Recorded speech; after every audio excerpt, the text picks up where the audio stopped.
Hello, I'm Mark, and welcome back to my shop. For the last 10 plus years, I've been using this Jet 2244 drum sander, and it's served me well. But recently I replaced it with this new Jet 2244 oscillating sander. And in this video I'm going to dive into why this new oscillating sander is definitely worth a look, and a big step up over the old drum sander design. The open-end drum sander has been around for years. The roots of the design have a long history of company acquisitions and then being rekindled and sold again. Consequently, there are lots of similar looking drum sanders on the market under different names, many with interchangeable parts and identical castings. Jet released their first version of the oscillating drum sander some years ago, which had some issues. This new second generation oscillating sander tells me that Jet listened and made the necessary improvements. They have completely redesigned the sander. Anyway, the new sander arrived by truck this last April in 2 packages, both very heavy and required a pallet jack to get them from the shipping truck to my garage. The enclosed base came in a huge cardboard box, and the sander was on a pallet encased in plywood. Everything was packed well, and it arrived in perfect condition all the way from Taiwan. There was very little to assemble, just the tricky job of placing the 300-pound sander on top of the stand. The overhead hoist was really a help here. As I mentioned, this is my second Jet drum sanding machine. This new oscillating sander will replace my old Jet Performax, which I bought over a decade ago. Both sanders have the same capacity, 2244, meaning they can handle pieces 22 inches wide in a single pass, or double that with 2 passes. If you are not familiar with how a drum sander works, it's very similar to a planer. But rather than cutting knives of the planer, which can remove a lot of material quickly, the sander uses a wide drum with abrasive paper wrapped around it, so it can only remove a relatively small amount of material with each pass. Unlike a planer that typically pulls the work into the machine, the drum sander has a conveyor belt below your project that moves it into the machine. The drum spins and sands your project as it passes by. On this new Jet sander, the drum spins at 1700 RPM and is driven by a 1 3/4 horsepower direct drive motor. Even though this machine is huge, it still runs on 110 volts, so there's no need for a 220 outlet. The motor and the drum are surrounded by a big carriage frame that moves up and down, controlling the depth of cut. Each rotation of the handle lowers the drum a 1/16 of an inch. During operation, I generally take off a 1/64 of an inch with each pass, or just a 1/4 turn of the lever. In addition to the drum motor, there's a small geared DC motor that drives the conveyor belt. You control the speed or the feed rate at which the conveyor belt moves the lumber into the drum with an infinitely adjustable control knob. As you might expect, there's a good deal of friction and heat at the point at which the sandpaper contacts the lumber, especially where high spots in the lumber contact the drum.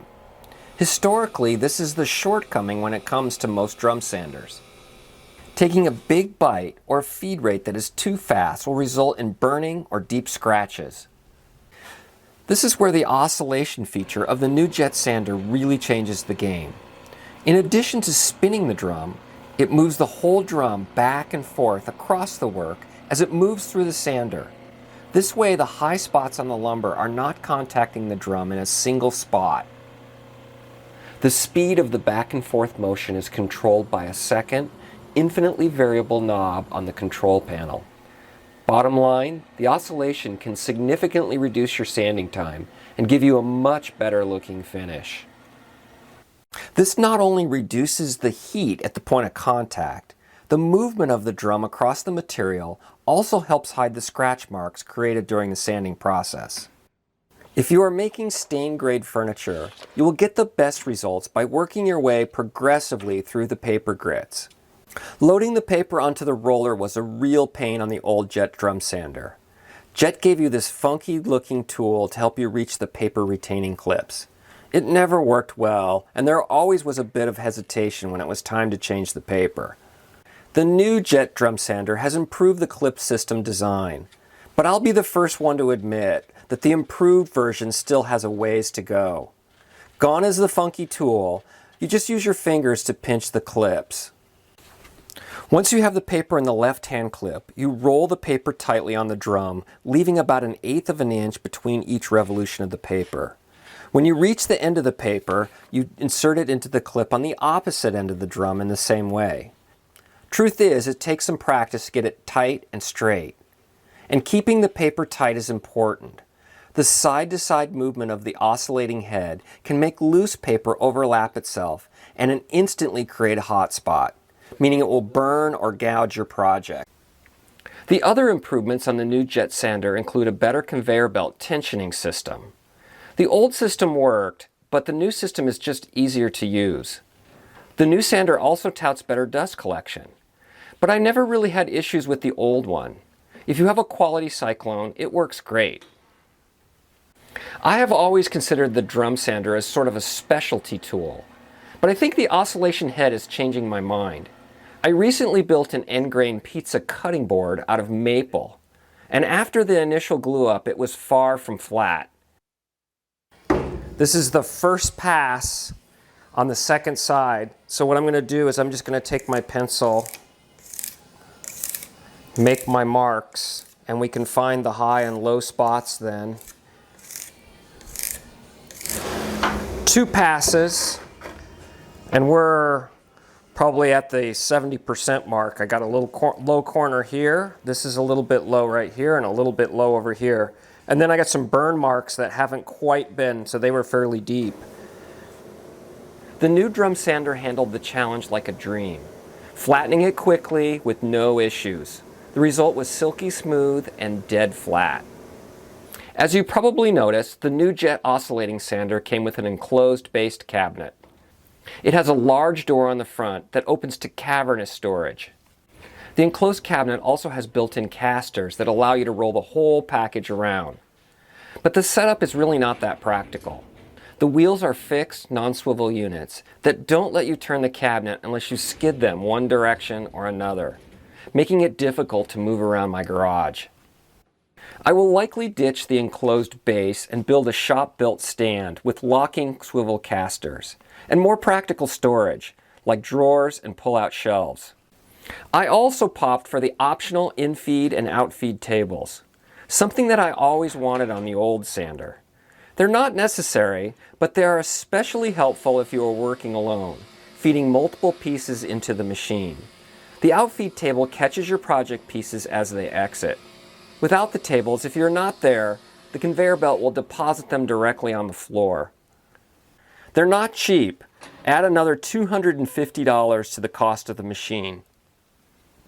Speaking of cost, this new generation Jet 2244 drum sander set me back $3,000. I purchased this machine with my own money, absolutely no sponsorship. Which brings me to the real question. Is it worth the purchase price? Of course that depends. Depends on your budget, depends on your needs, and where you want to spend your woodworking cash. Could this new machine be as important as your table saw, your joiner, or your planer? Absolutely not. It is still a convenience machine, but with greater utility that saves you time without all those old side effects. I hope you found this review helpful. I would really appreciate you if you'd hit the thumbs up button. I also invite you to join me for my next adventure by subscribing to my channel. I love to hear from my viewers, at least the positive-minded ones. It keeps the effort I put into these videos worthwhile. If you're thinking about purchasing this machine, and I didn't really cover your burning question, just drop me an email or comment below, and I'll see if I can help you out. Thanks for your time, and bye for now.